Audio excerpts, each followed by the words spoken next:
형제자매 여러분, 교우 여러분, 오늘은 2021년 1월 6일 수요일 아침입니다. 오늘 우리가 묵상할 말씀은 사무엘상 5장에 있는 말씀입니다. 오늘도 주님 안에서 말씀 묵상하시면서 주님의 말씀을 통하여 우리에게 들려주시는 오늘 하루를 살아갈 영적 양식의 음성을 들을 수 있기를 바랍니다. 이제 화면을 따라 사무엘상 5장을 함께 읽어 나가겠습니다. 사무엘상 5장. 블레셋 사람들은 하나님의 궤를 빼앗아서 에베네셀에서 아스도스로 가져갔다. 블레셋 사람들은 하나님의 궤를 다곤 신전으로 가지고 들어가서 다곤 신상 곁에 세워 놓았다. 그 다음 날 아스돗 사람들이 아침에 일찍 일어나서 보니 다곤이 주님의 궤 앞에 엎어져 땅바닥에 얼굴을 받고 있었다. 그들은 다곤을 들어서 세운 다음에 제자리에 다시 가져다 놓았다. 그 다음 날도 그들이 아침 일찍 일어나서 가보니 다곤이 또 주님의 궤 앞에 엎어져서 땅바닥에 얼굴을 받고 있었다. 다곤의 머리와 두 팔목이 부러져서 문지방 위에 나뒹굴었고 다곤은 몸통만 남아 있었다. 그래서 오늘날까지도 다곤의 제사장들과 다곤 신전에서 예배하는 사람들은 아스돗에 있는 다곤 신전에 들어갈 때에 문지방 위를 밟지 않고 넘어서 들어간다. 주님께서 아스돗 사람들을 무섭게 내리치셨다. 주님께서 그들에게 악성 종양 재앙을 내리셔서 아스돗과 그 지역 사람들을 망하게 하셨다. 아스돗 사람들이 이것을 보고 이스라엘의 신이 우리와 우리의 신 다곤을 무섭게 내리치니 그 신의 궤를 우리가 있는 곳에 두어서는 안 되겠다 하고 말하면서 사람을 보내어 블레셋 통치자들을 모두 불러 모아놓고 이스라엘 신의 궤를 어떻게 해야 좋을지를 물었다. 블레셋 통치자들이 이스라엘 신의 궤를 가드로 옮기자고 하였으므로 아스돗 사람들은 이스라엘 신의 궤를 가드로 옮겼다. 아스돗 사람들이 그 궤를 가드로 옮긴 뒤에 주님께서 또 그 성읍을 내리쳐서 사람들이 큰 혼란에 빠졌다. 주님께서 그 성읍의 사람들을 어린아이나 노인이나 할 것 없이 모두 쳐서 악성 종양이 생기게 하셨다. 그러자 그들이 하나님의 궤를 에그론으로 보냈다. 그러나 하나님의 궤가 에그론에 이르렀을 때에 에그론 주민들은 아스돗 사람들이 이스라엘 신의 궤를 우리에게로 가져와서 우리와 우리 백성을 죽이려고 한다 하면서 울부짖었다. 그래서 그들은 또 사람들을 보내어 블레셋 통치자들을 모두 불러 모아 놓고 이스라엘 신의 궤를 돌려보내어 그 있던 자리로 돌아가게 하고 우리와 우리 백성이 죽지 않게 해주시오 하고 요청하였다. 하나님이 거기에서 그들을 그렇게 무섭게 내리치셨기 때문에 온 성읍 사람들이 죽을 지경에 이르러 큰 혼란에 빠졌다. 죽지 않은 사람들은 악성 종양이 생겨서 온 성읍에서 비명 소리가 하늘에 사무쳤다. 네, 오늘 이제 사무엘상 5장을 읽었습니다. 오늘 우리가 부를 찬송은 268장입니다. 죄에서 자유를 얻게 함은. 그리고 또 한 찬송을 하나 또 권고하고 싶은데요. 510장입니다. 하나님의 진리 등대라는 노래 찬송입니다. 자, 오늘 사무엘상 5장의 내용을 한번 살펴보도록 하겠습니다. 특별히 사무엘상 5장은 블레셋 사람들이 이스라엘 사람들로부터 탈취한 하나님의 법궤가 블레셋 영토인 아스돗에 머물고 있을 때 발생한 일을 기록하고 있습니다. 자, 하나님의 임재를 상징하는 법궤가 전쟁에서 이스라엘에게 아무런 도움이 되지 못하고 있음을 우리는 기억합니다. 자신의 욕망대로 하나님을 도구 삼아서 사용하려고 하는 시도는 하나님께서 용납하지 않고 계시다는 사실을 다시 한번 우리는 기억해 보아야 할 것입니다. 자, 아스돗에 머물고 있는 이 하나님의 법궤, 그 법궤를 중심으로 발생하는 사건이 무엇인가를 주의 깊게 한번 우리 살펴보고 그 사건이 주는 의미들을 한번 관찰해 보았으면 좋겠습니다. 자, 블레셋 사람들은 이스라엘과의 전쟁에서 승리를 거두게 됩니다. 근데 그뿐만 아닙니다. 이스라엘 사람들이 섬기는 신의 현존의 상징인 법궤를 탈취하는 데까지 성공합니다. 완벽한 승리라고 볼 수 있습니다. 하나님의 법궤까지도 블레셋 사람들이 빼앗아 온 것은 이스라엘 사람들에 대한 완전한 승리를 의미하고 있습니다. 왜 그럴까요?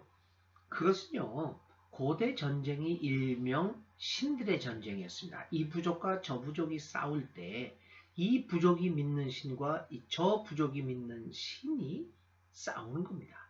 백성들은 이 신들을 대리해서 대리전을 펼치는 것입니다. 어느 신이 더 강한가? 라고 하는 것이 전쟁에서 한가름 납니다. 그래서 여러분, 구약에서는요, 여호와 하나님을 이야기할 때 어떤 별명이 있었냐면 전쟁에 능하신 신이다. 그래서 이 하나님의 아주 전능하신 강력한 힘을 표현하는 그 방법이 전쟁에 능하다. 전쟁에 있어서 뛰어난 신이 여호와다.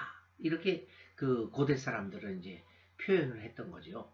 자, 그래서 이 블레셋 사람들이 하나님의 법궤를 빼앗은 것은 그냥 어떤 상징을 하나 빼앗은 것이라고 하는 그 단순한 의미를 넘어서서 신들끼리의 전쟁에서 이겼다는 겁니다. 블레셋 사람들의 신은 다곤이라고 성경에 써있죠. 다곤이라는 신이 여호와라고 하는 신을 이겼다는 일이 됩니다. 이제 이스라엘의 신인 여호와 하나님도 블레셋 사람의 신인 다곤에게 무릎을 꿇고 항복한 형국이 되었던 것입니다. 그러니 블레셋 사람들에게 이보다 더 신나는 일이 어디에 있었겠습니까? 블레셋 사람들께서 의기양양하게 그리고 당당하게 하나님의 법궤를 가져다가 다곤 신전의 그 다곤 신상 곁에 마치 전리품처럼 세워두었습니다. 전쟁 승리의 전리품으로 하나님의 법궤는 다곤 신전에 놓여 있게 되었습니다. 하나님의 법궤는 블레셋 사람의 신인 다곤에게 제물로 바쳐진 겁니다. 승리를 거뒀기 때문입니다. 이제 모든 것이 끝난 것처럼 보입니다. 이스라엘은 전쟁에 졌고 이스라엘이 믿고 섬기던 하나님, 여호와 하나님의 법궤도 빼앗겨서 다곤 신전 앞에 제물로 바쳐졌습니다. 하나님이 철저히 패배한 것처럼 보이는 이 상황에서 우리에게 남은 희망은 사라지고 말았습니다. 이제 모든 것이 끝나버린 것 같습니다. 정말 이제 모든 것이 끝난 것일까요? 그런데 문제는 그 다음날 발생했습니다. 그 다음날 아스돗, 블레셋 사람들의 영토 중에 하나 아스돗이라는 곳이 있었고 그곳에 이 다곤 신전이 있었던 것입니다. 근데 그 다음날 아스돗 사람들이 아침에 일어나 보니 다곤 신상이 하나님의 법궤 앞에 엎드러져 있고 땅바닥에 얼굴을 받고 있는 것이 아니겠습니까? 그 사람들이 다시 다곤 신상을 일으켜 세웁니다.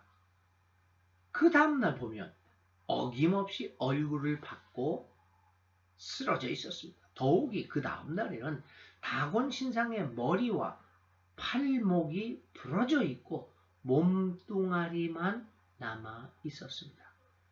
패배한 것 같이 보였던 마치 전리품이 되어서 다곤 신상으로 끌려온 것 같은 그 하나님의 법궤, 이 하나님이 결국은 다곤의 신전의 심장부에서 다곤 자체를 무너뜨리고 있는 것입니다. 아주 놀라운 반전이 여기에서 생겨났습니다. 여러분, 우리는 가끔은 삶의 그 정황이 마치 무너질 수 없는 벽과 같은 느낌을 받을 때가 있습니다. 그걸 우리가 요즘 말로 넘사벽이라고 합니다. 넘을 수 없는 그 벽이죠. 그래서 벽이 가로막혀 있어서 인생 자체가 막막하고 이제 더 이상 뭐 할 것은 없겠구나 라고 하는 상황을 맞이할 때가 여러 번 있습니다. 거짓이 얼마나 성행하면 거짓이 진리를 이기고 진리는 아무런 힘을 발휘하지 못한 채 쓰러져 가고 있는 것 같은 느낌을 받을 때도 있습니다.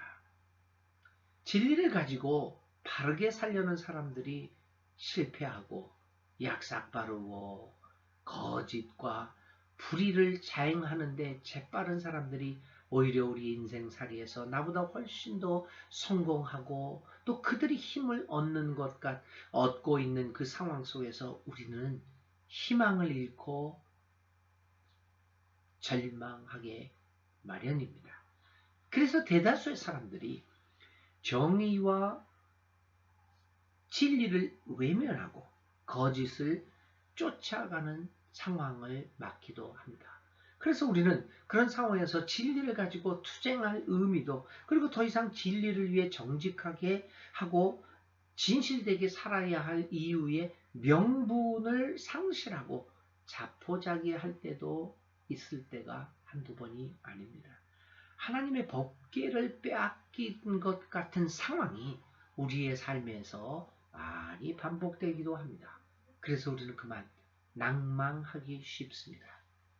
그러나 여러분, 오늘 사무엘상 4장에 있는 말씀은 그 낭망하기 쉬운 그 절망적인 순간에도 우리는 실망하지 않을 수 있음을 이야기합니다. 결국 하나님의 진리는 다곳의 거짓의 일시적인 승리를 결코 용납하지 않으실 것이기 때문입니다. 다곳의 거짓 신상은 결국에는 하나님의 진리의 궤 앞에 무릎을 꿇고 엎드려질 것이라는 그 확신이 우리에게 있기 때문입니다. 그래서 절망의 순간에도 절대적인 절망을 하지 않고 소망을 가질 수 있다고 합니다. 그래서 성경은 우리에게 말씀하는 것 아닙니까? 로마서 12장 21절입니다. 악에게 지지 말고 손으로 악을 이기라. 데살로니가 후서 3장 13절에는 이런 이야기를 합니다. 형제자매 여러분, 여러분이 선한 일을 하다가 낙심하지 마십시오 라고 우리에게 권고하는 이유가 바로 거기에 있습니다. 다곤의 신상이 무너지는 것을 본 아스돗 사람들은 하나님의 법궤를 두려워하기 시작합니다. 그 이후 아스돗 사람들에게 내리시는 하나님의 재앙은 계속되었고 점차 심해져 갑니다. 이들은 하나님의 법궤를 다른 지방 가드로 옮깁니다. 이게 하나님의 이 법궤가 아스돗에서 에그론으로 그리고 다시 가드로 옮겨가게 됩니다. 그런다 이 가드를 이렇게 하나님의 교회를 이렇게 마치 뭐 돌리듯이 이렇게 이쪽으로 보내고 저쪽으로 보내는데 가드의 사람들에게도 하나님의 재앙이 내리기 시작합니다. 그래서 이 아스돗에서 가드로 갔던 하나님의 법궤가 다시 에그론 지방으로 옮겨가게 됩니다. 그런데 또 거기에서도 똑같은 일이 발생하게 됩니다. 그러나 이들은 마침내 하나님의 법궤를 소유하는 것을 포기하고 법궤를 이스라엘 사람에게로 돌려보내기로 결정합니다. 이게 참 아이러니한 일들 아닙니까? 전쟁의 승리의 전리품으로 가지고 온 하나님의 법궤가 그들은 감당할 수가 없었던 것입니다. 하나님의 법궤의 존재가 온 성읍 사람들에게 아스돗, 가드, 에그론, 블레셋의 온 지방의 사람들에게 저주로 작용했던 것입니다. 그들을 죽을 지경에 이르도록 혼란에 빠지게 만들었던 것입니다. 우리는 블레셋 사람의 영토에 머물고 있었던 하나님의 법궤가 재앙을 가져왔다는 성경의 기록을 통하여 우리는 하나님의 음성에 관심을 가져야 합니다. 먼저는 무조건 하나님의 법궤의 존재가 유익한 것이 아니라는 것입니다. 하나님의 존재는 악한 사람에게는 심판으로 다가옵니다. 그래서 예언자들이 이스라엘 악을 범하고 있는 이스라엘 백성들에게 이야기를 했습니다. 이스라엘 백성들은 주님의 날이 오기를 기다렸죠. 그 주님의 날이 오면 자기들에게 큰 상이 베풀어지고 좋은 하나님의 은혜가 내려질 것이라고 생각을 했어요. 그런데 예언자들은 이들에게 뭐냐면 주님의 날, 너희들이 주님의 날을 기다리냐? 그 날이 어떤 날인데 그 날은 너희에게 심판이요 저주의 날이 될 것이다. 왜 주님의 날이 그들에게는 저주와 심판의 날이었을까요? 왜 하나님의 법궤가 블레셋 사람들에게는 저주와 재앙으로까지 번지게 되었던 것입니까요? 하나님의 존재는 악한 사람에게는 심판으로 나타나기 때문입니다. 하나님을 믿지 않으면서 그리고 하나님의 깊은 뜻을 깨닫지 못하면서 하나님을 내 자신의 욕망의 실현의 도구로 사용하고자 하는 미신적인 신앙은 오히려 자신의 삶에 해를 끼친다는 것을 우리는 보아야 합니다. 하나님은 결코 우리의 욕망 실현의 도구가 되는 것을 스스로 용납하지 않으십니다. 하나님의 섭리와 뜻은 생각하지 않지 그저 신앙을 나의 삶의 도구와 수단으로 삼고 있는 사람들에게 하나님은 오히려 재앙을 주십니다. 그러한 신앙은 하나님과는 상관없는 자기 착각일 뿐입니다. 자기 착각을 하고 있는 신앙은 유익보다는 해를 끼친다는 것을 우리는 깨달아야 합니다. 블레셋 사람들은 하나님의 법궤를 가지고 있지 않았을 때보다 그것을 소유하고 있었을 때 더 큰 재앙을 받았음을 기억해야 합니다. 사랑하는 형제자매 여러분, 믿는 것은 참 중요한 일입니다. 그러나 잘못 믿고 있다는 것은 오히려 믿지 않는 것보다 더 해로울 수도 있다는 무서운 사실을 우리는 볼 수 있어야 합니다. 믿는 것이 중요하지만 더 중요한 것은 올바른 믿음의 내용입니다. 믿는 것은 중요하지만 어떤 하나님을 믿고 있느냐 굉장히 더 중요합니다. 잘못 믿고 있다고 하는 것은 우리의 구원의 문제와 관련되는 것으로 심각하고 매우 진지하게 고려해 보아야 합니다. 예수님의 비유 중에서 마지막 날 비유 중에서 이런 이야기가 있습니다. 어떤 사람들이 하나님 나라의 천국문에 이르릅니다. 그 천국문에 이르러서 이 예수님에게 하나님에게 이렇게 얘기를 합니다. 주님, 나는 주님의 이름으로 이런 일 저런 일을 했습니다. 나는 주님의 이름으로 병자를 치료하기도 했습니다. 나는 주님의 이름으로 이 일도 했습니다. 나는 주님의 이름으로 교회도 건축했습니다. 나는 주님의 이름으로 전도도 100명, 200명, 수천 명을 했습니다. 그럴 때 이런 사람들 향하여 주님은 뭐라고 얘기하냐면 너희들은 누구냐? 나는 너희들을 도무지 모르겠다. 이 악한 일을 하는 자들아, 나에게서 떠나가라. 나는 너희를 모른다 말씀하셨습니다. 야, 이게 참 어떻게 보면 무서운 일이죠. 이 이야기는 뭡니까? 주님의 이름으로 이런 일 저런 일 한다고 했지만 올바르게 하지 않았다는 겁니다. 주님의 뜻을 제대로 알지 못했다고 하는 겁니다. 그러므로 우리가 믿는 것도 중요하지만 얼마나 믿음을 많이 가지고 있느냐가 중요한 것보다 어떤 믿음을 갖고 있느냐, 어떤 내용을 가지고 있느냐가 더 중요합니다. 저는 여러 교회에서 설교를 하면서 이 이야기를 했는데요. 우리 공무원들이나 우리 장관들이나 이런 거 이제 특별히 청문회 할 때 이런 얘기를 합니다. 각오를 말씀해 보십시오. 그러면 하면 열심히 하겠습니다. 저는 그런 말 믿지 않습니다. 아니 열심히 하지도 않으면서 지도자의 위치에 있으려고 합니까? 열심히 한다는 건 다 전제되어 있는 거죠. 열심보다 더 중요한 것은 올바르게 하는 겁니다. 실제로 하려면 그 정확한 이 워딩은, 그 말은 이렇게 해야 됩니다. 나는 올바르게 열심히 최선을 다하겠습니다. 올바르게 하지 않으면서 열심히 하는 사람, 이거 정말 무섭습니다. 아무도 말릴 자가 없습니다. 그러므로 오늘 우리는 어떤 하나님을, 어떤 신앙의 내용을 믿고 있느냐라고 하는 것이 중요하게 됩니다. 하나님 믿지도 않으면서 하나님의 법계만 가지고 있으면 그것이 블레셋 사람들에게는 재앙이 되었던 것입니다.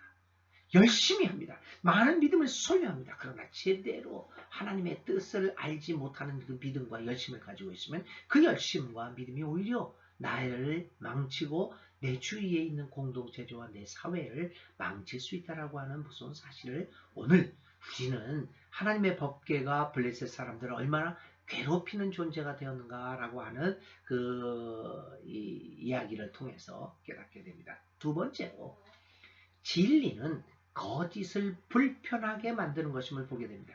블레셋 사람들은 하나님의 법궤가 오기 전까지는 그 나름대로 편안한 삶을 살았지 않았겠습니까? 아무런 불편을 느끼지 못하고 살고 있었습니다. 그들은 다곤이 참신이라고 믿으면서 거짓 안에서 아무런 불편 없이 살고 있었습니다. 그러나 이제 그들은 진리이신 하나님의 존재로 인하여 혼란을 겪게 되었습니다. 불편하게 되었습니다. 하나님을 믿는 진실된 사람들은 거짓 세계와 타협하여 아무런 불편함 없이 살아가는 사람들이 아닙니다. 하나님을 믿는 사람들은 거짓의 편안함을 단호하게 물리치고 진리의 편에 서는 사람들입니다. 그리고 진리의 편에 서기 위해서는 그동안 거짓이 주었던 편안함을 거부하고 잠시의 불편함을 기꺼이 감수하겠다라고 하는 결단을 하며 사는 사람들이 믿는 사람들입니다.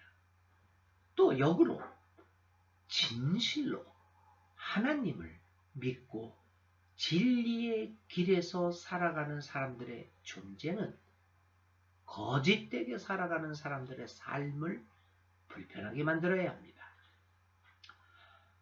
교회의 존재는 한 사회에서 사회의 거짓된 모습, 불의한 사람들에게 교회의 존재는 거북한 존재가 되어야 합니다. 그런 의미에서 오스카 로메로라고 하는 엘살바도르의 순교자는 교회의 가장 중요한 특징을 탄압받는 교회라고 얘기했습니다. 세상이 악하기 때문에 교회는 그 악한 세상으로부터 탄압을 받는 것이 당연하다, 이렇게 말씀을 했던 것입니다. 하나님의 법궤가 블레셋 사람들의 다곤의 신전에 들어가자 그 사람들은 이내 불편함을 느끼게 되었던 것입니다. 정말 오늘 한국 교회는 이 한국 사회를 불편하게 만드는 존재입니까? 아니면 거짓과 불의 안에서 살아가면서도 정당함을 기독교 신앙을 통해서 느끼며 살아가게, 편안하게 살아가게 만드는 종교인가요? 오늘 믿는 이들의 존재의 의미가 어디에 있는가를 살펴보아야 합니다. 우리는 블레셋 다곤의 신전에 있는 하나님의 법궤와 같은 존재로 살아가려 하지 않겠습니까? 기도드리겠습니다.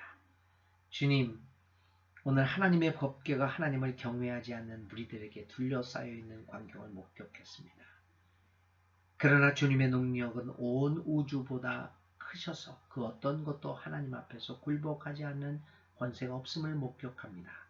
하나님을 능가하려는 그 어떤 시도도 소용없음을 깨닫습니다.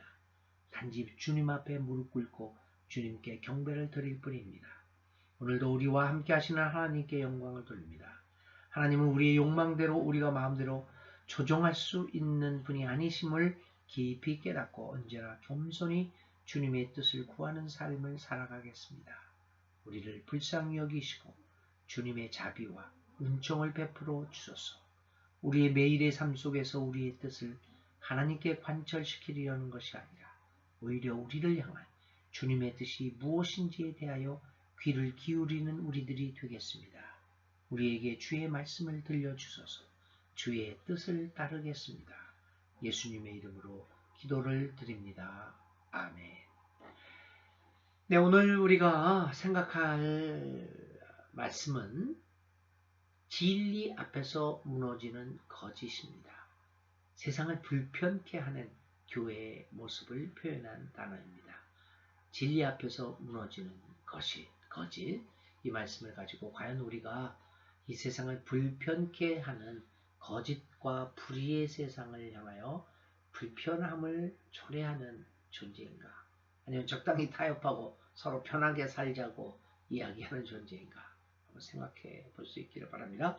오늘의 실천입니다. 오늘 하루 시간을 정하고 침묵하면서 나의 존재, 이 믿는 사람의 존재로 말미암아 악한 일이 제대로 진행되지 못했던 일이 있었는가 생각하면서 한번 그런 일들을 우리가 한번 불의한 세상을 불편케 했던 적이 있는가를 생각하고 그 일을 통해서 하나님의 뜻이 무엇인가를 생각하는 실천을 한번 해보시기 바랍니다. 오늘 1월 6일 수요일 이따 또 저녁에는 또 하나님의 말씀 더 처치 교회 여러분들은 하나님의 말씀 우리 요한복음 강의를 통해서 또 만나겠습니다. 감사합니다. 오늘 하루도 행복하고 편안한 삶이 되시기를 주의 이름으로 기원을 드립니다.